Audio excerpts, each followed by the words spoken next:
Telangana politics లో మళ్ళీ కొత్త పార్టీ పుట్టిందుల్లో ఈసారి ఎవరో కాదు.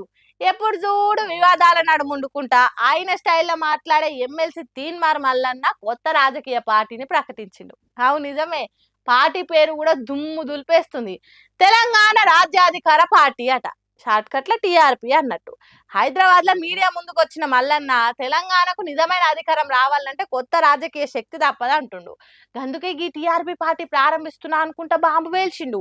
ఈ పార్టీ లక్ష్యము ప్రజలకే అధికారం, ప్రజలకే రాజ్యం అని స్పష్టం చేసిండు.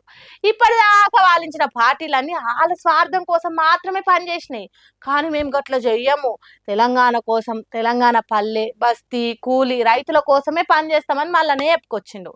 తెలంగాణలో కొత్త పార్టీ అనగానే జనాలు అనుకుంటుర్రు ఎవరు పెట్టిండ్రు, ఏడ, ఎందుకు అని ప్రశ్నలు కుతూహలం ఉంటది. ఇప్పటికే కాంగ్రెస్ బీజేపీ బీఆర్ఎస్ మధ్యలో జనం గందరగోళంలో ఉన్న టైంలో ఈ టీఆర్పీ రంగప్రవేశం చేసింది.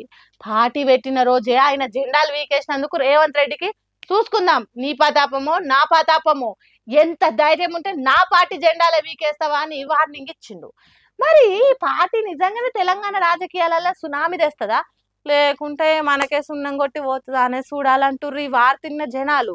మల్లన్న కొత్త పార్టీ పెట్టినన్న వార్త బయటికి వచ్చిన ఎంబటే సోషల్ మీడియాలో హల్చల్ మామూలుగా లేకపోన్రి.